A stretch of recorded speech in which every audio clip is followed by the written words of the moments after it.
지난주에 이제 3주차 내용 진행하다가 70 몇 슬라이드인가 제가 이제 마지막으로 화살표 그려놓고 집에 갔던 걸로 기억해요. 그래서 거기 내용 이어서 진행하고 그 4주차 자리에 올라가 있는 수업 자료까지 우리가 주파를 하면 이제 조금 우리가 이게 2학년 수업이잖아요. 자바를 써서 소위 객체지향 프로그래밍 OOP라고 할 만한 그런 것과 관련한 얘기를 논의를 할 만한 그런 포지션인데 그런 것들을 이제 본격적으로 이 얘기를 자바에 들어가 있는 OOP랑 관련된 얘기를 본격적으로 꺼내서 진행할 준비가 끝이 날 것 같습니다. 그래서 저는 지금 제가 평소에는 1학년 수업들 위주로 진행하다가 이번에 좀 2학년 여러분이 들을 만한 그런 수업들을 지금 새로 준비하고 있는데 우리 월요일 오후 반이랑 그 다음에 금요일 오전 반이랑 그렇게 두 개를 지금 하고 있단 말이죠.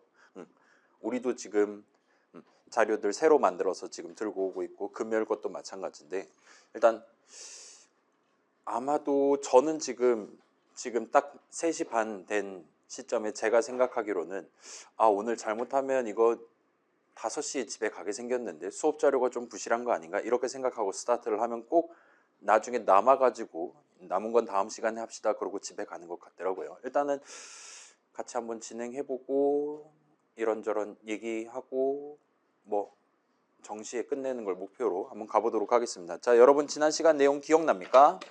우리가 지금 오브젝트라는 제목으로 일단은 얘기를 조금 진행을 했어요. 그래서 우리가 지금 자바 한 답시고 한 학기 스타트를 했는데 분명히 2주차 때는 막 기분 좋았단 말이에요. 막 스캐너, 뉴 스캐너 한 다음에 시스템.in 해가지고 막 입력받고 넥스트이트 입력받고 그런 거 하다가 갑자기 조금 옛날 얘기를 살짝 하기 시작했습니다. 그래서 오브젝트라는 제목으로 스타트를 했고 뭐 이런 그림 여러분 기억나면 좋을 것 같아요. 칸의 일생이라 그래갖고 제가 가내수 공업으로 만든 삽화를 여러분들한테 제공하면서 우리가 이전에 자주 들어봤었던 그런 단어들이 중간중간 막 튀어나온다라는 느낌이면 정상일 것 같아요. 예를 들면 여기 지금 새로운 칸을 형성하는 방법이 두 가지 있다. 하나는 선언을 여러분이 적는 거. 그럼 이제 완전 자동으로 C 컴파일러라든가 자바 컴파일러가 그 이름을 적법하게 쓰기 위한 공간을 잡아줍니다.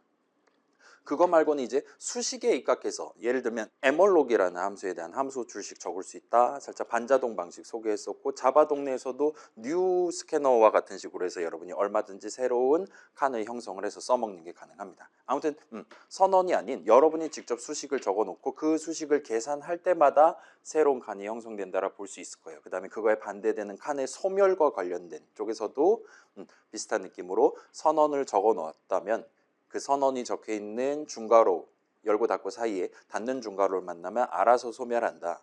그렇지 않는다면 여러분이 수동으로 내지는 반자동으로 소멸을 시켜줘야 된다. 적절한 타이밍에 와 같은 식으로 얘기를 진행을 하다가 이번 주로 넘어왔다 봐주시면 좋을 것 같습니다. 그래서 이런저런 얘기들 구경해 보시면 좋을 것 같고 그래서 여기까지 우리가 진행을 했어요. 자, 반자동 방식을 써서 반자동 방식을 사실 우리 이미 수동으로 내가 직접 0번째 칸은 이런 숫자 담는 용도로 쓸 거야. 3번째 칸은 이런 용도로 쓸 거야 라고 내가 마음 먹고 그때그때 대괄호 수식만 잘 적고 진행하면 여러분도 얼마든지 수동으로 칸을 잡아갖고 써먹을 수가 있습니다. 컴파일러의 도움을 전혀 받지 않고요. 근데 이제 그렇게 하는 경우에 살짝 단점이 예를 들면 나는 지금 1바이트만큼 필요한데 나는 지금 8바이트만큼 필요한데 뭐 어쩔 땐 6바이트만큼 필요한데 우리가 그 당시에 인트 배열 이렇게 잡아갖고 썼을 때는 결국 0번째 칸, 1번째 칸 하면 전부 다 4바이트 어치란 말이에요. 그렇기 때문에 그런 것들을 잘게 잘라서 줄 수도 있고 심지어 내가 지금 요만큼의 영역을 다 썼다라고 판단될 때 반납을 하는 것도 가능하게끔 미리 C 런타임 만드신 분들이 멋들어진 함수 에멀록이랑 프리 세트를 페어를 마련해 두셨다 해서 그거를 우리가 직접적으로 쓰기 시작했다라 봐주시면 좋을 것 같아요. 자바 동네도 일단 비슷하다 생각해 주시면 좋을 것 같습니다. 근데 그런 식으로 반자동 방식을 써서 달리 말하면 수식에 입각해서 수식을 적음으로써 우리가 칸들을 만들어서 써먹을 때는 이런 칸들의 권리, 오브젝트의 권리에 대한 침해 위험성이 생긴다라 말할 수가 있어요. 달리 말하면 여러분이 내가 지금 새로운 칸을 형성하는 수식을 3번 계산했다 라면 그 각각에 맞는 각 칸을 반납하는 칸을 소멸시키는 수식 역시나 제대로 페어링해 가면서 3번 계산되도록 여러분이 직접 코드 실행 흐름을 구성을 해야 된다는 겁니다. 그런 수식을 잘 적어두고 정확하게 1대1 횟수만큼 각각의 수식이 계산되도록 여러분이 직접 구성을 해둬야 돼요. 그래서 이게 칸권의 나름 중요한 요소들 중에 하나라고 말할 수가 있습니다. 소멸당할 권리예요. 물론 이제 만들지도 않은 거를 반납하겠다라고 내밀면 그것도 좀 문제기는 한데 뭐 그것도 비슷한 관점에서 집어넣을 수 있다 봐주시면 좋을 것 같습니다. 그래서 이 정도까지 얘기를 하고 우리가 이번 주로 넘어왔고, 자, 그 다음에 한 가지가 더 있어요. 반자동 방식으로 여러분이 칸을 잡아서 쓸 때 위험 요인이 한 가지가 더 있습니다. 그래서 살짝 보면, 자, 요 C 코드를 한번 구경해 봅시다. 왼쪽 버전, 오른쪽 버전이에요. 왼쪽은 지금 자동 선언에 입각해서 인트한 칸을 잡아갖고 쓰는 거죠. 오른쪽은 지금 에멀로 호출식을 써서 칸을 잡아놓고 그거를 내가 인트 별 형식, 인트 포인터 변수에 그 에멀록이 나한테 준 포인터 값을 담아놓고, 그래서 그 포인터 값으로 특정되는 인트 한 칸에 3을 담고, 그래서 3을 출력하고 마지막에 반납까지 깔끔하게 하는 걸 볼 수 있습니다. 그래서 왼쪽이랑 오른쪽은 일단 의미 관점에서는 지금 둘 다 인트 한 칸을 마련해서 거기다가 write를 하고 그 다음에 read를 해서 사용이 다 끝난 다음에 반납까지 하는 식으로 구성되어 있다 보실 수 있어요. 자, 그래서 지금 왼쪽 같은 경우는 선언을 적어서 3을 담을 인트 한 칸을 의도하고 있습니다. 오른쪽 같은 경우는 수식을 적어서 동일한 작업을 하려고 하고 있어요. 그래서 여기는 write를 하는 문장이고 여기는 담겨있는 값을 꺼내와서 출력을 하는 문장이라고 말할 수가 있습니다. 그 다음에 반납은 알아서 지금 잘 수행될 거다라고 생각을 해볼 수가 있어요. 그래서 왼쪽과 오른쪽이 완전한 대칭이다라고 느낄 수도 있는데 차이점이 살짝 있어요. 자, 왼쪽 같은 경우는 우리가 추가로 뭔가를 적지 않아도 완전 무결합니다. 여기다 뭘 추가로 적는 것 자체가 불가능한 상황이에요. 물론 이제 이니셜라이저를 적는다든가 정도밖에 가능성이 없다 보실 수 있습니다. 근데 오른쪽 같은 경우는 지금 조금만 더 주의 깊게 확인을 해보시면, 자, 에멀록하고 괄호를 닫고 호출식을 적어놨는데 그 괄호 안에 계산하면 4가 튀어나올 만한 사이즈 오브 인트가 튀어나올 만한 수식을 적지 않았어요. 사이즈 오브 캐릭터를 적어놨습니다. 따라서 이 친구는 에멀록 호출하면서 나한테 1바이트짜리 한 칸을 반자동으로 잡아줘라고 요청을 한 셈입니다. 그럼 그 친구는 잡아줄 거란 말이에요. 아마도 메모리 충분할 테니까. 그걸 나한테 그 1바이트가 어디 있는지를 나한테 포인터 값을 줘요. 근데 나는 그 포인터 값을 쥐고 마치 거기서부터 4바이트만큼을 인트 한 칸이랍시고 지금 쓰고 있다 보시면 좋을 것 같습니다.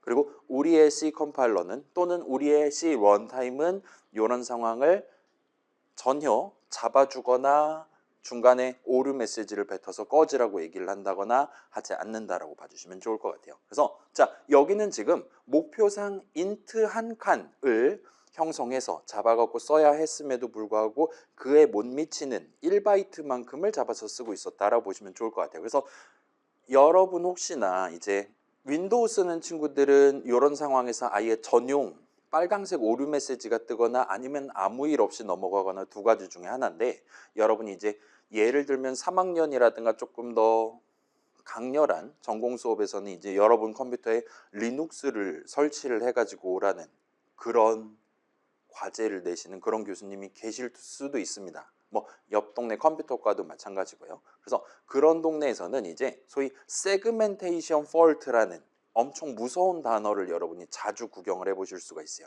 여기서 말하는 세그멘테이션은 우리가 지금 칸을 여기저기 잘 나눠가지고 각각의 목표에 맞게 적법하게 쓰고 있나를 C 런타임이 그때그때 중간중간 검사를 하도록 돼 있단 말이에요. 예를 들면 우리가 에멀록해서 1바이트 줘라고 요청을 하면 그 친구가 나한테 1바이트만큼을 떼서 줍니다. 근데 그 친구가 신통방통하게도 우리가 그 1바이트만큼을 받아서 혹시나 그 주변 다른 영역들까지 침범해서 메모리 영역을 사용하지는 않았는지를 검사를 할 수 있도록 마련돼 있어요.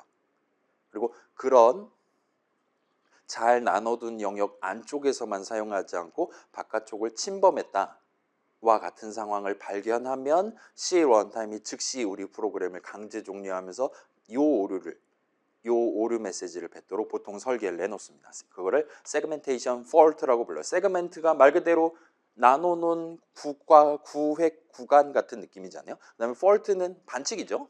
우리가 칸을 잡아서 쓰는 상황에서 적법하게 크기를 잡아가면서 적법하게 써야 되는데 그렇지 않은 상황이 발견됐다 했을 때 이런 오류 메시지가 난다고 봐주시면 좋을 것 같아요. 그래서 지금 같은 경우는 1바이트만큼은 적법하게 쓸 수 있는 상황이에요.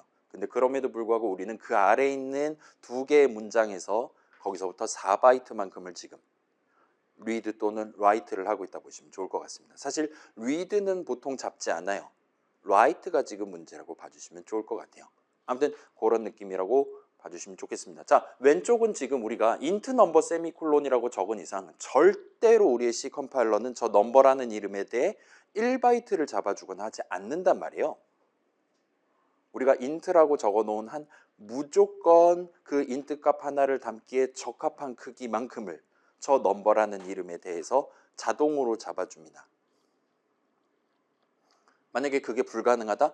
아예 오류 메시지를 뱉도록 돼 있었을 거예요. 우리 보이드 형식 여러분 기억나죠? 그거 말고도 그 불완전한 형식은 사용할 수 없습니다라는 오류 메시지 구경해 본 적이 있을 거예요. 우리 C 컴파일러는 저 넘버라는 이름에 대해 저 선언으로 지금 도입해 놓은 이름에 대해서 반드시 100% 확률로 딱 적합한 크기만큼을 잡아주도록 돼 있어요. 그걸 못한다면 아예 컴파일을 시켜주지 않도록 돼 있다고 보시면 됩니다. 근데 오른쪽 같은 경우는 지금 수식으로 칸을 잡고 있기 때문에 그런 컴파일러의 서비스를 컴파일 타임에 수행되는 그런 검사들 내지는 보장들을 전혀 챙기지 못하고 있다고 봐주시면 좋을 것 같아요. 자, 그래서 자동 방법을 쓸 때는 절대 발생하지 않으니까 아무튼 지금은 편하고 좋을 것 같아요. 이게 항상 좋은 건 아니기는 한데 아무튼 지금 시점에는 큰 어려움 없이 항상 왼쪽 방식을 써서 우리가 코드를 지난 학기에 적었었다고 보시면 됩니다. 자, 단점이 뭘까요? 왼쪽 방식이랑 오른쪽 방식. 왼쪽 방식은 장점이 항상 4바이트만큼을 잡아줘요. 우리가 int 변수입니다 라고 선언 적어놓은 이상. 그 다음에 우리가 굳이 막 프리 호출식 그런 거 적지 않아도 알아서 닫는 중괄호 만나면 칸이 소멸합니다. 오른쪽은 그 두 가지가 다 안 돼요. 죽어야 할 권리 우리가 수동으로 챙겨줘야 됩니다.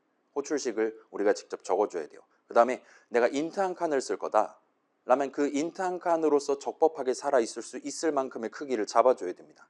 더 잡는 건 보통은 문제가 안 되지만 지금처럼 덜 잡아주면 심각한 문제가 돼요. 왼쪽의 단점은 우리가 자바로 진행할 때는 보통은 느끼기 어렵기는 한데 이 친구는 말 그대로 시한부인 거잖아요. 말 그대로. 우리 지난 학기에도 살짝 얘기했었죠. 어토매틱 변수 시한부 위치입니다. 그런 식으로 우리가 설명을 진행했었습니다. 그래서 나는 지금 이 펑크 안에서 어떤 4바이트에다가 나중에도 써먹을 값을 담아놓고 내가 이번 함수 내용물 실행을 끝을 내고 싶다 하는 상황을 생각해 봅시다. 그런데 내가 넘버 자리에다가 중요한 숫자, 예를 들면 뭐 통장 비밀번호라든가 그런 걸 아무리 예쁘게 꽁꽁 담아놨다 하더라도 그 넘버에 대한 4바이트는 반드시 100% 확률로 완전 자동으로 이 펑크 내용물 실행이 끝나면 무조건 소멸할 거예요. 더 이상 유효하지가 않게 됩니다. 얼마든지 다른 목적으로 동일한 4바이트가 활용될 수 있어요. 그래서 우리 목표가 좀 더 오랫동안 이 칸이 살아남았으면 좋겠다 하는 상황이라면 그러니까 함수 호출 그런 관계랑 무관하게 좀 더 오랫동안 칸이 살아있으면 좋겠다라면 우리는 자동 방식을 쓸 수가 없는 거예요. 그러면 우리가 아는 선에서는 지금 우리는 요 지역 변수 말고도 얼마든지 글로벌 이름 선언을 적을 수가 있죠. 그쪽 선택지를 가져가는 방법이 있을 겁니다. 그것도 역시나 완전 자동이고 그쪽에서는 아예 이제 프로그램 실행하는 내내 그 이름에 대한 4바이트가 그 한 칸이 시작하자마자 형성되고 끝나기 직전에 해제되기 때문에 항상 유효하다고 말할 수가 있는 거예요. 그래서 그런 방식으로 지난 학기에는 문제를 해결을 했었습니다. 이 중괄호 안에서만 써먹을 데이터가 아니다 라면 전역 변수 선언 같은 걸 적어서 스태틱 위치, 스태틱 칸을 잡아놓고 거기다가 값을 담았다가 다음번 호출해서 꺼내서 쓰거나 했었다라고 보시면 좋을 것 같아요. 역시나 그쪽도 단점이 존재하죠. 자, 이게 한 30초 정도만 살아있었으면 좋겠다라는 인간의 엄청난 이기심 같은 게 들어가 있어도 스태틱은 그걸 용납하지 않는 거예요. 프로그램 실행하는 내내 그 4바이트는 그 변수 이름만을 위해 존재하는 겁니다. 역시나 지금 우리 21세기의 우리한테는 그렇게 중요하지 않지만 당시에는 이제 조금 크리티컬한 이슈였을 수도 있어요. 당시엔 메모리 용량이 그렇게 크지 않았으니까요. 아무튼 일단은 그 정도로 봐주실 수가 있을 것 같습니다. 그래서 반자동 방식을 써서 칸을 다룰 때는 우리가 직접 이 칸은 언제 형성될 것이며 언제 소멸할 거냐를 수식을 적음으로써 정할 수가 있어요. 얼마든지 우리가 조금 나중에 풀이를 해야지라고 마음먹는다면 그 동일한 에몰로그로 잡아둔 칸에 대한 풀이 호출식 계산이 조금 더 늦게 발생하도록 수식을 다른 곳에 적어서 진행을 하는 게 가능합니다. 근데 그 과정에서 칸권에 대한 여러 가지 위험성이 생긴다 봐주시면 좋을 것 같아요. 그래서 C의 반자동 방식인 에멀록의 가장 큰 단점은 만들려는 칸 내지는 거기 담을 값의 형식에 대한 정보를 전혀 감안하지 않는다는 거예요. 이 친구는 인수로 단순히 몇 바이트만큼을 띄어가실 건데요? 라고만 물어보는 겁니다. 우리가 그 바이트, 그 메모리 영역을 어떤 용도로 쓸 거냐, 무슨 형식 값을 담는 용도로 쓸 거냐는 전혀 고려하지 않는 거예요. 그래서 일종의 칸 자체의 정체성이 모호해진다 보시면 좋을 것 같습니다. 여러분 작년에 기억납니까? 이게 마침 또 오늘 오전 반 친구들이 파이썬 수업에서 5주차 때 다룬 내용이긴 한데 당시 우리가 칸 얘기를 할 때 파이썬의 한 칸 구경해 봤잖아요. 비주얼 스튜디오 써서. 그 당시 우리가 구경했던 게 여긴 지금 인트 한 칸입니다. 그 다음에 그 길이가 적당히 얼마입니다. 그 다음에 그래서 인트 값은 3입니다. 이런 식으로 메모리 위에 따박따박 잘 적혀 있었단 말이에요. str 한 칸, str 오브젝트 같은 경우는 역시나 여긴 지금 str 형식 값이 담겨 있습니다. 길이는 5입니다. 모종의 이유로 적당히 뒤로 가서 보면 이제 HELL로 이런 식으로 따박따박 들어있는 걸 목격할 수 있었어요. 그래서 파이썬 동네에서는 그런 칸을 다룰 때 항상 이 칸이 무슨 형식 값을 다루기 위한 칸이냐를 무조건 같이 기억하면서 동봉해가지고 들고 다니도록 되어 있습니다. 그렇기 때문에 int 한 칸이면 int 한 칸, str 한 칸이면 str 한 칸, 항상 값의 형식이 페어로 다닌다라고 말할 수가 있어요. 그 다음에 C 동네에서도 일단 자동 방식을 쓰면 선언을 적어서 도입하기 때문에 선언이라 함은 여러분이 그 이름을 어떤 용도로 쓸 거냐, 이게 변수 이름이면 무슨 형식 값을 담기 위한 변수 이름으로 쓸 거냐를 반드시 미리 먼저 정해놓고 스타트하도록 문법적으로 막혀있기 때문에 역시나 그런 수식의 형식을 여러분이 보장받으면서 그 한 칸을 무슨 형식 값 하나를 담기 위한 한 칸으로 잡아갖고 쓸 거냐가 항상 보장된다라고 말할 수가 있습니다. 그래서 파이썬 당시에 칸 이야기를 할 때 특정 형식 값 하나를 담기에 적절한 메모리 영역이라는 표현을 썼었어요. C에서도 일단 비슷한 느낌으로 우리가 칸 얘기를 할 수 있었습니다. 근데 문제는 반자동 방식은 더 이상 그런 칸 자체의 형식, 값의 형식 내지는 나중에 그 수식의 형식 같은 것들, 형식과 관련한 정보가 매우 희미해진다라고 봐주시면 좋을 것 같아요. 자, 물론 이제 여러분이 마음 먹는다면 캐릭터 8칸을 더블 한 칸으로 써도 되는 게 C 동네 이야기라고 보실 수가 있습니다. 우리 당장 지난주에 그런 느낌으로 수동 방식을 실습을 써봤잖아요. 그런 느낌으로 여러분이 얼마든지 진행할 수 있기는 한데 이제 우리가 칸들의 입장에서 당하는 사람 입장에서 생각을 해보면 내가 얼마든지 내가 지금 인트 한 칸이랍시고 뿅 하고 태어났는데 갑자기 막 뭐 캐릭터 4칸으로 뭐라 그래야 될까요? 4등분 당해가지고 막 이상하게 유린당하고 막 그런 느낌이 들 수가 있는 거예요. 차라리 그건 괜찮습니다. 나는 지금 인트 한 칸이랍시고 태어난 것 같아 보이는데 내가 실제로 적법하게 쓸 수 있는 영역은 1바이트밖에 안 된다. 방금 전 슬라이드의 여기서의 상황 같은 경우는 지금 아예 태어나는 것 자체를 잘못 태어난 거란 말이에요. 얘는 지금 칸 자체의 권리에 있어서 심각한 침해를 받았다라 말할 수가 있는 거예요. 근데 우리의 C 컴파일러는 그런 것들을 사전에 전혀 케어를 해주지 않고 있다라고 보시면 됩니다. 저런 것들을 저 방금 전 코드 안에 이 괄호 안에 캐릭터 대신에 인트를 적는 거는 프로그래머의 손에 전적으로 달려있다라고 말할 수가 있는 거예요. 뭐 사람이 잘 치면 되죠. 근데 사람을 믿을 수가 없는 세계가 되면 이제 좀 얘기가 복잡해진다 보시면 되는 겁니다. 아무튼 그래서 자 자바 내지는 파이썬에서는 약간 다른 방식을 써서 요 반자동 기능을 도입해뒀다라고 말할 수가 있어요. 자 이제 자바 코드를 한번 구경해 봅시다. 양쪽 다 여러분이 얼마든지 지금 구경해 볼 수 있을 법한 자바 코드들이에요. 그래서 왼쪽 같은 경우는 우리 C 버전이랑 하등의 차이가 없죠. 선언 적어놨고 4바이트만큼을 미리 잡아놨어요. 그 다음 걷다 3을 담아요. 라이트를 합니다. 그 다음에 거기 담겨 있는 값을 read를 해서 sysout을 써서 프로그램 밖으로 내보내고 있습니다. 오른쪽 버전 같은 경우는 사용자로부터 입력을 받을 거예요. 그래서 스캐너를 하나를 만들어 놓고 스타트를 합니다. 일단 그런 용도로 우리가 복붙해서 쓰기로 약속해 놓은 그 선언을 적어 놨어요. 그 다음에 그 아래에서는 그런 스캐너가 뭔가를 써서 점을 찍고 next info 출식을 적어갖고 int 값 하나를 받아서 바깥으로 내보내고 있습니다. 그래서 여기서는 지금 결과적으로 동일한 역할을 하고 있는데 우리가 지금 주목하고 싶은 거는 첫 줄이라고 봐주시면 좋을 것 같아요. 자, 일단 자바 동네에서도 int, float, double, 캐릭터 등등의 가장 기초적인 형식들은 C 시절이랑 동등하게 자동 방식으로 칸을 잡아갖고 쓸 수 있어요. 실제로 이 int number 세미콜론 선언을 적어두면 자바 컴파일러는 이 이름 넘버만을 위한 4바이트를 잡아줍니다. 그리고 그 4바이트는 이 선언이 적혀있는 여는 중괄호부터 닫는 중괄호 사이에서만 유효하다고 말할 수 있어요. 그래서 닫는 중괄호 만나면 자동으로 소멸하는 것까지 똑같습니다. 그리고 자바 동네에선 일단은 이런 형식을 프리미티브 형식이라고 불러요. 그래서 요거에 대해서는 다음 시간에, 그러니까 오늘 말고 다음 시간에 좀 더 자세하게 한번 정리를 해볼게요. 자바의 좀 더 고유적인 명칭들에 대해서는요. 아무튼 일단 여기서 주목할 점은 C랑 다를 바가 없다는 겁니다. int 등등에 대해서는요. 반면 여기는 그렇지 않아요. 스캐너와 같은 기초적이지 않은 형식들은 new라는 키워드를 써서 스타트하는 new 연산자를 곁들인 수식. 그래서 우리 수업에서는 이걸 new 수식이라고 부르려고 하고 있습니다. 그래서 이런 수식을 적음으로써 반자동 방식으로 새로운 칸을 형성하는 게 가능합니다. 저 new 스캐너 괄호 열고 닫고라는 수식을 계산할 때마다 새로운 스캐너 한 칸이 생기는 거예요. 그리고 여기 같은 경우는 그 새로운 한 칸을 내가 직접 정한 이름인 소문자 S로 시작하는 스캐너에다 담아놓고 다음으로 넘어가겠다 같이 선언을 적었다 보시면 됩니다. 그래서 저 new 수식을 3번 계산한다? 그러면 스캐너가 3덩어리가 생기는 거예요.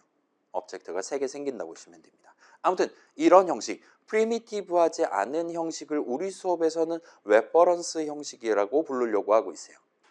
역시나 다음 시간에 좀 더 자세하게 정리를 해보도록 할게요. 그래서 아예 요 자동 방식을 쓸 거냐 반자동 방식을 쓸 거냐를 양분을 해놨다 보시면 됩니다. 그래서 프리미티브 형식 같은 경우는 무조건 자동 방식을 쓰도록 해놨어요. 반면 그렇지 않은 int, double 이런 엄청 간단한 형식이 아닌 다른 모든 형식들은 무조건 새로운 칸을 잡으려면 new 수식을 적어라. new 수식을 계산할 때마다 내가 직접 새로운 칸을 잡아주겠다 같은 느낌으로 돼 있다 보시면 됩니다. 그래서 자, 이때 새로운 스캐너 한 칸을 형성하는 시점에 여러분이 그 스캐너를, 새로운 스캐너를 어떤 용도로 사용할 것인지를 함께 정하는 게 가능합니다.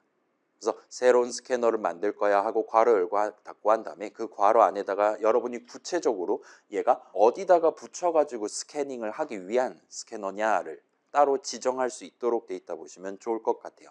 일단 스캐너에 대해서는 그런 느낌으로 처음에 만들 때 어떤 방식으로 나중에 사용할 거냐, 여러분의 목표를 반영하는 수식을 적어두는 게 가능합니다. 그래서 다시 말하면 이 new 수식은 무슨 형식 한 칸을 걷다가 맨 처음에 어떤 값을 담아놓고 형성할 것인지를 지정하는 수식이라고 말할 수가 있어요. 그래서 여러분이 스캐너하고 괄호열고 system.in이라고 적어두면 그 스캐너 한 칸 안에는 아예 시작할 때부터 적절한 키보드를 쓰기에 적절한 데이터들이 담겨 있는 채로 우리 손에 떨어진다라고 봐주시면 좋을 것 같아요. 그래서 그 아랫줄, 이 선언보다 더 아랫줄에서는 이미 그 칸에 적절한 값들이 잘 담겨 있을 거기 때문에 바로 그냥 점 찍고 그 칸에 담겨 있는 내용물들을 사용해도 전혀 문제가 되지 않습니다. 자, 우리 점 연산자는 여기저기서 써봤지만 예를 들면 파이썬에서도 써봤죠. time.sleep이라든가 random.randint 써봤을 겁니다. 그 당시도 일단은 우리가 import time하고 엔터 치면 그 아랫줄부터는 time이라는 모듈을 다른 거 전혀 신경 쓸 필요 없이 바로 쓸 수 있도록 준비를 다 해줘요. 우리의 파이썬 인터프리터가 적당히 어딘가에 있는 내용을 읽어갖고 메모리 위에 타임 모듈 내지는 랜덤 모듈 그 자체에 해당하는 한 칸을 마련을 해둡니다. 그 안에는 당연히 뭐 슬랩이 뭐냐, 랜드 인트가 뭐냐 등등에 대한 모든 내용들, 그 모듈의 이름 사전 포함해서 모든 데이터들이 다 마련되어 있는 채로 임포트 문의 실행이 끝이 납니다. 그렇기 때문에 그 다음 줄부터 다 바로 그냥 우리는 다짜고짜 타임.슬립이라든가 쓸 수 있었다 보시면 될 것 같아요. 자바의 뉴 수식도 일단 비슷한 느낌으로 보시면 됩니다. 자바의 뉴 수식도 여러분이 바로 계산이 끝난 직후 시점부터 얼마든지 점을 찍고 적절한 작업을 수행하도록 그렇게 준비를 다 해주는 수식이라고 봐주시면 좋을 것 같아요. 자, 그래서 왼쪽 같은 경우는 자 이거는 저만 보여드릴게요. 아이고, 레퍼런스 형식은 그렇게 딱 마련돼 있어요. 규칙이 잘 돼 있어요. 그런데 반면에 원래 이렇게 선언 하나랑 문장 두 개, 그래서 넘버라는 이름에 대해서 4바이트만큼을 자동으로 잡아줬어요. 걷다가 난 3을 담고 거기 담겨 있는 3을 출력할 겁니다. 따라서 얘 컨트롤 F10을 누르면 당연히 3이 잘 출력될 거예요. 반면 이 선언 자체는 그 넘버라는 이름으로 우리가 쓸 수 있는 4바이트짜리 한 칸이 적절한 인트 한 칸으로서 남아있게끔 미리 값을 담아둔다라든가 그런 서비스를 제공해 주진 않아요. 프리미티브 형식에 대해서는 그렇습니다. 그래서 만약에 우리가 선언 내에 이니셜라이저를 적어준다면 그건 이제 얘기가 좀 달라지긴 하지만 그러지도 않고 우리가 라이트조차도 하지 않은 채로 거기 담겨 있는 값을 리드를 하려고 시도하면 바로 지금 보시면 이클립스가 꺼지라고 즉시 빨간 줄을 그어주는 걸 볼 수 있어요. 그래서 뭐 마우스 갖다 대면 이런 느낌으로 may not have been initialized 지금 write 되지 않은 채로 그 4바이트에 담겨 있는 값을 read를 하려고 하는 것 같습니다 라고 귀신같이 알아채고 우리한테 이 얘기를 해주는 걸 볼 수 있습니다.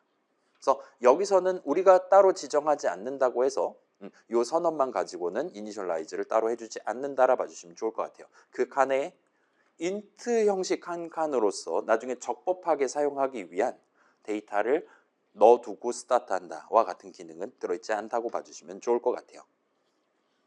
자, 요것도 역시나 칸의 입장에서는 본인의 권리를 침해하는 거다라고 얼마든지 말할 수 있는 거예요.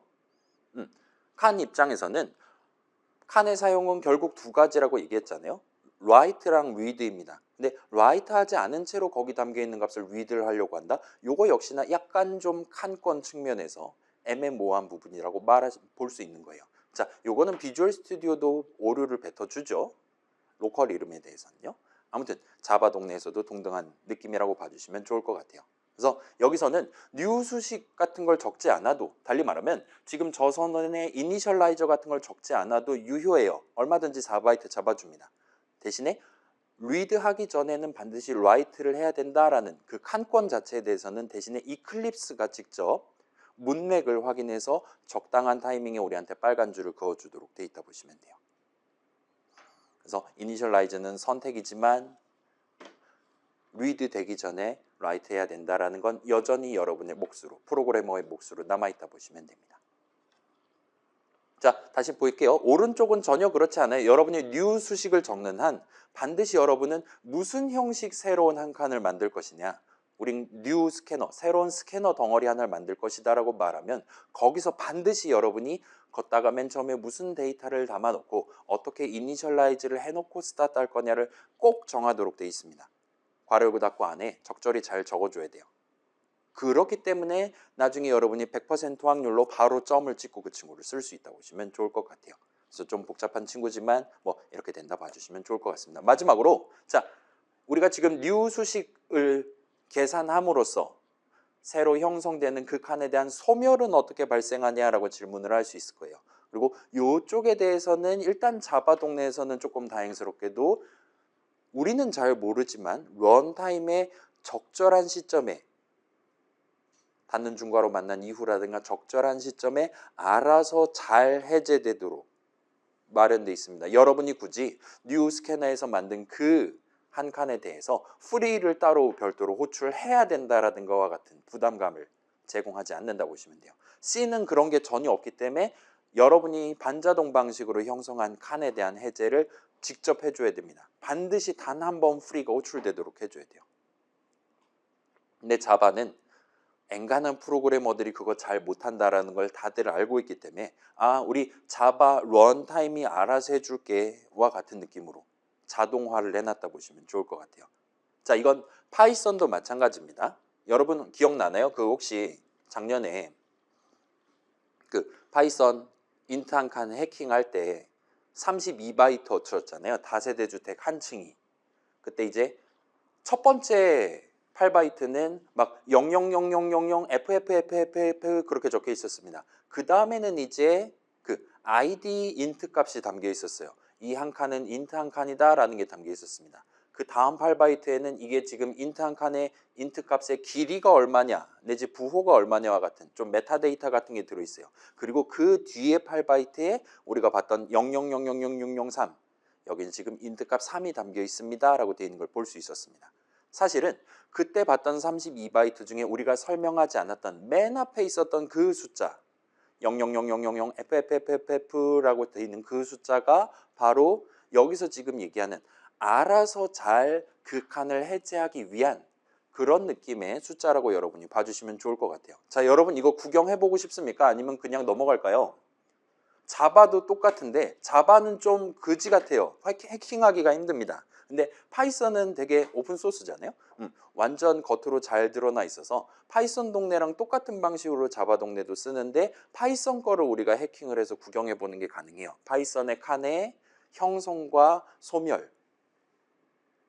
그 소멸이 자동으로 발생한다라는 거를 뭐 일단은 오늘 진도를 나가보고 수업 시간 끝나고 약간 시간이 여유가 된다라면 먼저 갈 친구들은 가고 그렇지 않은 친구들을 모여갖고 살짝 구경시켜 드릴게요. 아무튼 그 000000 FFF라고 적혀 있는 친구들은 그게 일종의 목숨 같은 거라 생각해 주시면 좋을 것 같아요. 그래서 3이 담겨 있는 인트 한 칸의 목숨은 F가 8개 적혀 있는 겁니다. 그래서 그냥 단순히 숫자를 센다면 F 8개면은 4바이트짜리잖아요. 4바이트로 표현할 수 있는 가장 큰 숫자는 42억입니다. 그 친구는 목숨 42억 개로 스타트하는 거예요. 사실상 무적인 거잖아요. 그렇죠?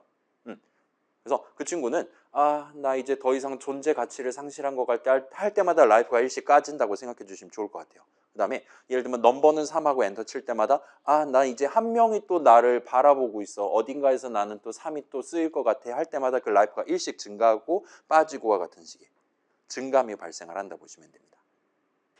그래서 FF 찍어놓으면 사실상 무적 치트키를 쳐둔 거라 보시면 되고 그렇지 않은 다른 칸들은 거기에 FF가 아닌 예를 들면 뭐 40이라든가 1이라든가 지금 되게 풍전등화인 거예요. 그 친구는. 그러다가 그 숫자가 0이 되면 걔는 나중에 누군가가 갑자기 문을 쾅쾅 두들기더니 당신 이제 죽으러 가야 될 것 같습니다 하면 진짜로 이제 나간다 보시면 될 것 같아요. 메모리 위에서 해제가 된다 보시면 될 것 같아요. 자바도 동등한 느낌입니다. 이 스캐너, 이 뉴 수식을 써서 우리가 만든 스캐너는 결과적으로 우리가 그거를 소문자 S로 시작하는 스캐너에 담아놓고 나중에 그 이름에다 점을 찍어 갖고 쓰고 있는 거잖아요. 따라서 우리가 저 소문자 S로 시작하는 스캐너라는 로컬 이름을 더 이상 못 적게 되면 우리는 저 뉴 수식으로 형성해둔 그 스캐너 한 칸을 절대로 쓸 수가 없게 되는 거예요. 그게 메모리 위에 어디 있는 줄 알고 나중에 쓸 수가 없는 거란 말이에요. 그렇기 때문에 그걸 또 귀신같이 파악을 해서 이 닫는 중괄호 만나면서 소문자 S로 시작하는 스캐너가 더 이상 유효하지 않은 이름이 되면서 더 이상 키보드 입력을 위한 스캐너 한 칸을 사용할 수 있는 경우의 수가 0이 됐다. 라이프가 0이 됐다라고 판단해서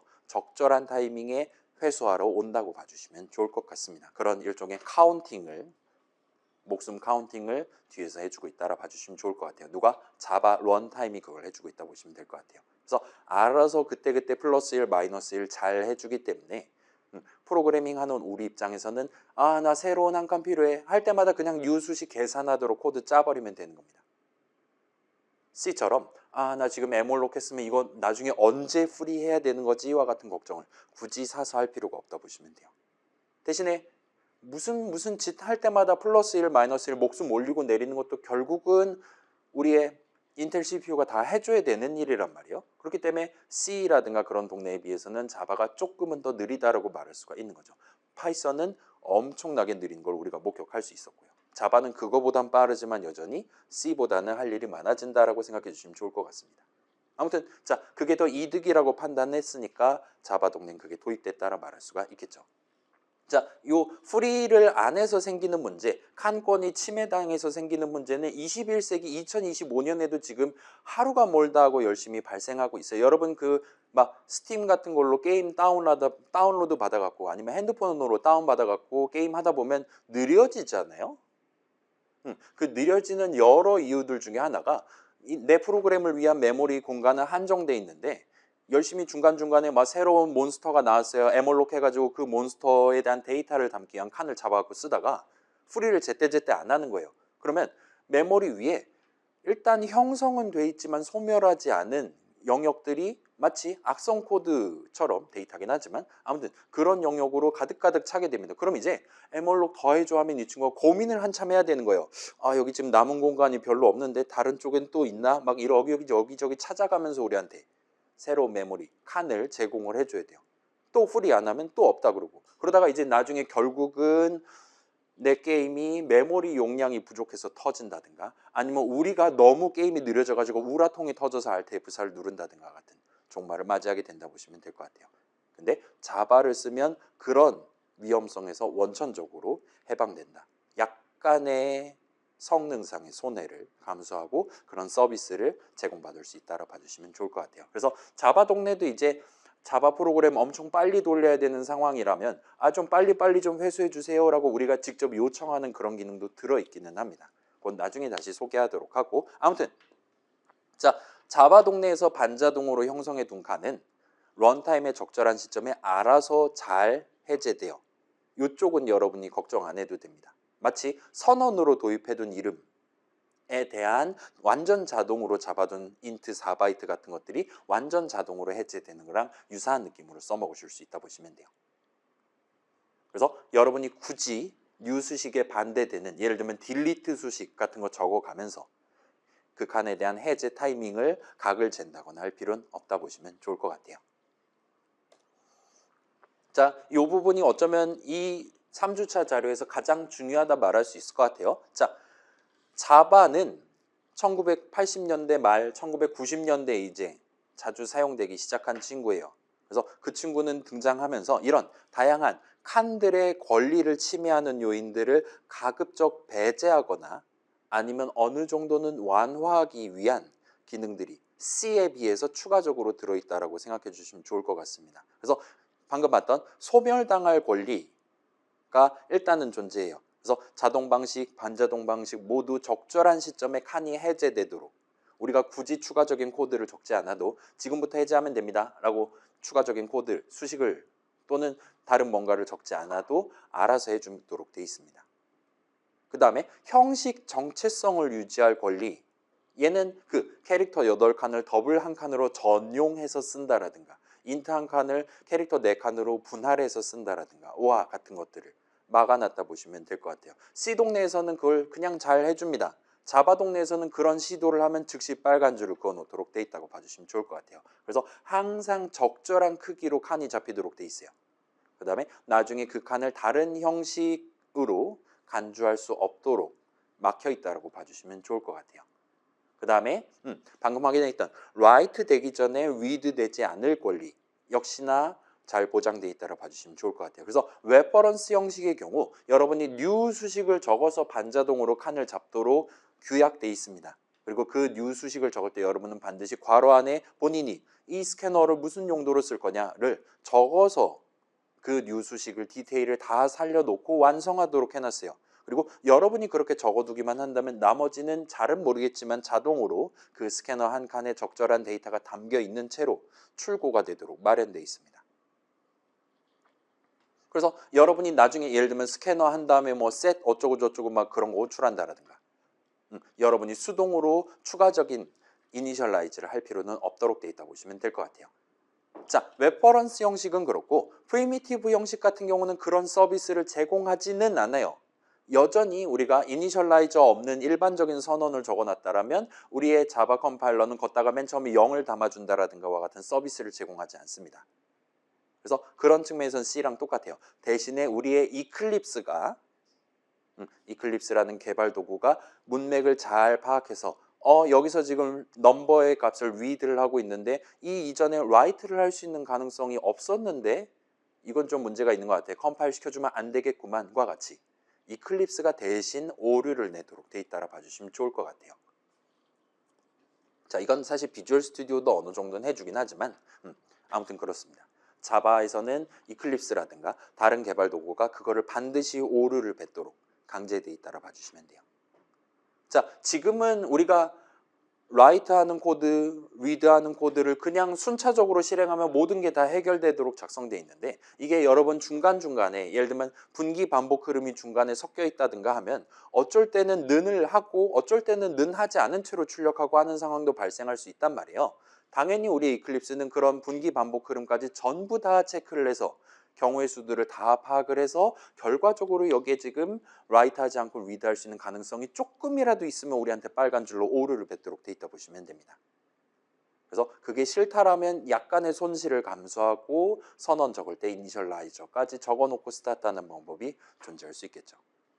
자, 그래서 이 세 가지를 종합해서 자바 내지는 파이썬에서의 단어 object의 의미를 우리 작년에 배웠던 C 당시의 의미, 칸에 기반해서 확장을 해볼 수가 있을 거예요. 그래서 이걸 다시 한번 요약하면 자, 요거 이전 거 복붙입니다. C 동네에서 칸은 단순히 값을 담아두기 위한 존재에 불과했어요. 그래서 int 값 하나를 담아뒀다가 나중에 쓰기 위해 int 변수의 하나에 대한 선언을 적어서 int 한 칸을 우리가 모색을 하는 게 가능했었습니다.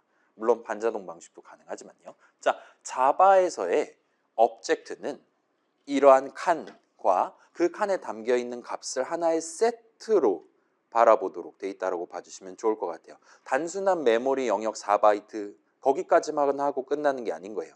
단순한 스캐너를 위한 공간 덩어리 뿐만 아니라 그 위에 올라가 있는 키보드용으로 설정돼 있음과 같은 데이터들까지 그 메모리 영역과 하나의 세트로 유닛으로 다루도록 돼 있다라 봐주시면 될 것 같아요. 그래서 단순한 메모리 영역에 더해서 그 형식에 따른 적절한 값이 그 칸 위에 담겨 있는 거를 항상 강제하도록 돼 있다라 보시면 됩니다. 그래서 여기서 이제 살짝 object를 칸이랑 비교해서 object를 논할 때 용어가 살짝 바뀌어요. 칸이 형성되고 소멸된다 해서 object로 가면 이제 object를 생성한다라는 표현을 씁니다. construct라는 표현을 써요. 얘는 이제 자, 당연히 자, object는 지금 칸이랑 거기 담겨 있는 값을 하나의 세트로 바라본다라고 얘기하고 있잖아요. 그래서 우리가 새로운 object를 만든다라고 하면 그런 새로운 칸이랑 값 하나의 세트를 추가로 만든다라는 거예요. 그러면 우리가 질문을 해볼 수 있습니다. 걔네 둘을 동시에 만들지 못해요, 당연스럽게도. 그럼 뭐를 먼저 만드냐라는 질문을 하게 됩니다. 칸을 먼저 형성해야 되냐? 값을 먼저 얻다가 담아야 되냐? 생각하면 당연히 칸이 먼저 형성돼야 되는 게 맞죠?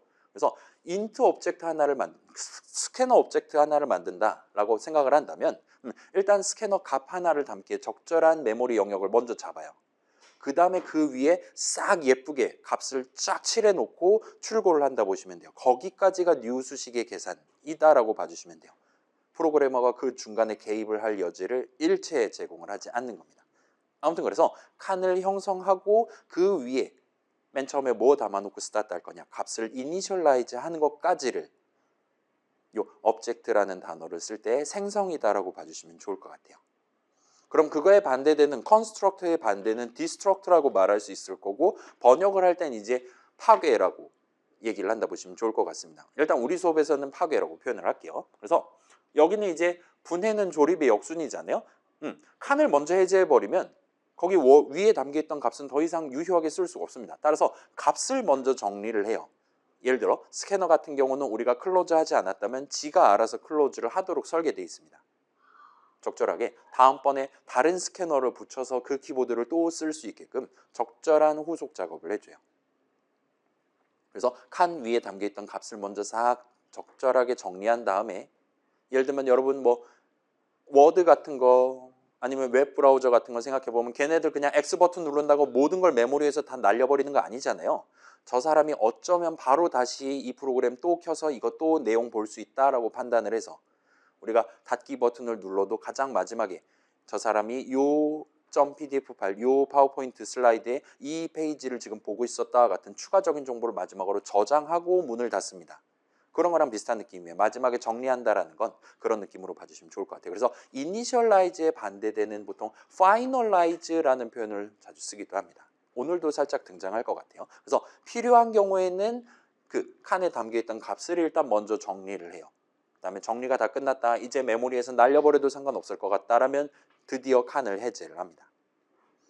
그럼 이제 그 칸이 잡혀 있었던 그 메모리 영역은 얼마든지 다른 용도로 사용할 수가 있게 되는, 반납하는 것까지 진행된다 보시면 좋을 것 같아요. 자, 그래서 요건 좀 복잡한 내용이니까 나중에 이제 우리 중간고사 이후에 또 프로젝트 할 거잖아요. 그때도 여러분이 게임 한 판을 돌리기 위해 수백 수천 개의 오브젝트들이 살다 죽는 거를 체감을 하실 수가 있을 거예요. 파이썬 할 때는 뭐 그냥 동그라미 네모 하나 두 개 해가지고 간단한 게임 만들었잖아요. 이번에 2학년이니까 그래도 그럴싸한 좀 더 복잡한 다양한 친구들을 화면에 띄우면서 게임 만들어 봐야겠죠.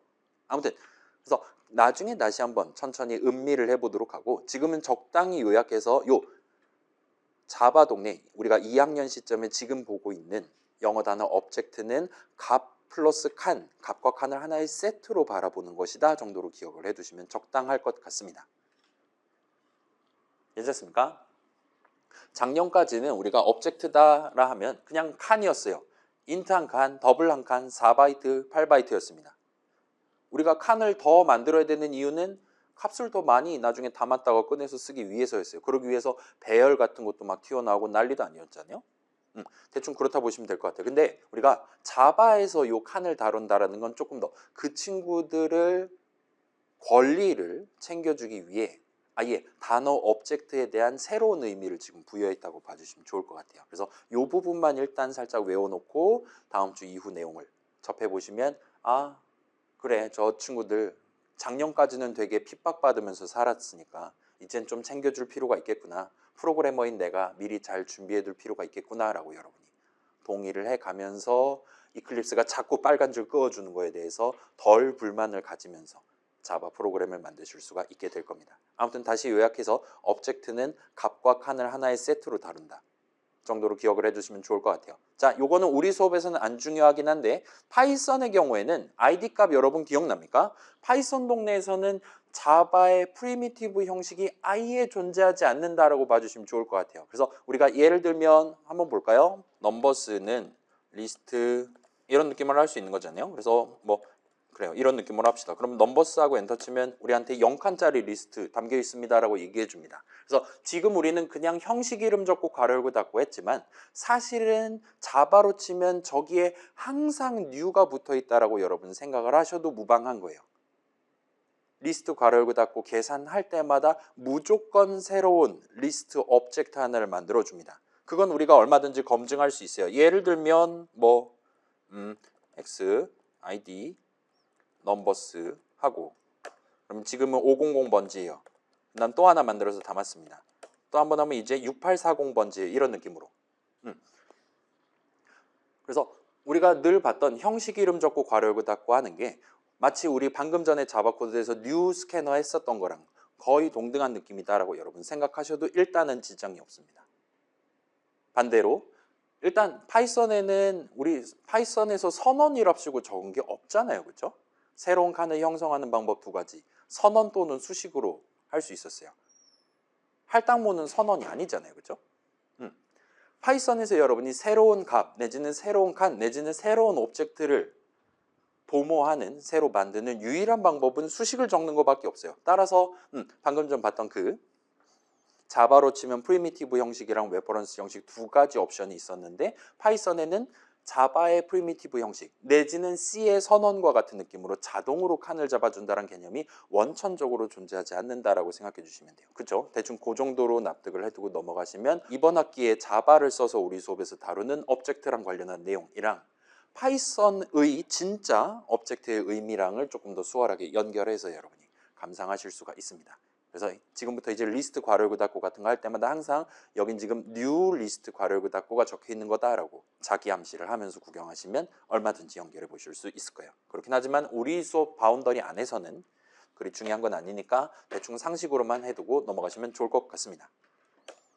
자, 그래서 요 값과 칸을 하나의 세트로 다룬다라는 컨셉트가 소위 Object Oriented Programming, OOP라고 줄여서 부르는 객체지향 프로그래밍이라고 부르는 동네에서 중시하는 주요 이슈들 중에 하나라고 봐주시면 좋을 것 같습니다. 그래서 요 4주차 자료 지금 중간 쉬는 시간 어느 정도 갖고 4주차 자료 살짝 구경하고 일찍 집에 가는 걸 목표로 한번 해볼게요. 아무튼 요 4주차 자료에서 조금 다른 관점에서 또 다른 이슈를 살짝 조명을 해보면 우리가 이제 본격적으로 자바를 배운 사람으로서 1년 프로그래밍 공부한 사람으로서 써먹을 준비가 끝난다라 봐주시면 좋을 것 같아요. 그래서 오늘은 일단 요 정도 마무리하시면 좋을 것 같아요. C 동네는 칸의 권리는 개나 주는 그런 느낌이에요.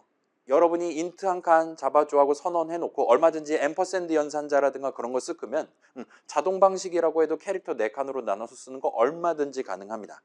절대로 C 컴파일러는 그걸 막지 않아요. 알아서 잘 챙기시겠지. 에멀록도 똑같아요. 달라는 대로 줍니다. 저 사람이 지금 4바이트 필요한데 1바이트 주는지 검사 안 해요. 그 다음에 지금 4바이트 달라, 4GB 달라, 8GB 달라 계속 달라고만 하고 반납은 안 하나? 그런 것도 전혀 체크하지 않아요. 프로그래머가 알아서 잘 하겠지라고 생각하는 겁니다. 왜냐? 1970년대에 C를 써서 진짜로 내 키보드를 써서 프로그래밍을 할 수 있으려면 적어도 박사과정 이상은 돼야 됐었으니까요. 대한민국의 1970년대에 컴퓨터가 1000대가 안 되던 시절이었으니까요. 아마도 그럴 겁니다. 그래서 그 당시는 그랬었고 자바는 이제 완전 다른 얘기를 하고 있다 봐주시면 좋을 것 같아요. 그래서 자바가 등장한 시절에는 더 이상 프로그래머를 신뢰할 수가 없게 된 거예요. 그렇기 때문에 먼저 코드 적는 사람이 값을 잘 담아두면 나중에 적을 사람이 거기 담겨있는 값을 읽어서 써먹는다라든가 같은 그런 협업을 하는 상황에서 그들 사이에 공동 관심사라고 할 수 있는 런타임의 메모리 위에 형성됐다가 죽으러 가게 될 오브젝트들을 약간은 의인화해서 네가 지금 팀장인 나는 마음에 안 들겠지만 런타임의 메모리 위에 올라가 있을 뭐라 그래야 될까요? 토끼 같은 오브젝트들을 생각해 봐라. 그 친구들 좀 잘 챙겨줘야 되지 않겠니와 같은 느낌으로 부각을 시켜서 중간에 매개체로서 두 프로그래머들 사이에 공감대를 형성하기 위한 매개체로서 잡아놓고 부각시켜놨다. 그들의 권리를 부각시켜놨다라고 보셔도 좋을 것 같습니다. 그래서 조금 쉬었다가 이게 3주차 마지막 100번째 슬라이드고 여러분 구조체랑 관련된 내용을 살짝 더 확장을 해서 자바 동네 내지는 OOP 동네의 클래스라는 단어에 대해서 살짝 더 설명을 하면 준비가 끝이 날 것 같아요. 그래서 지금 쉽시다.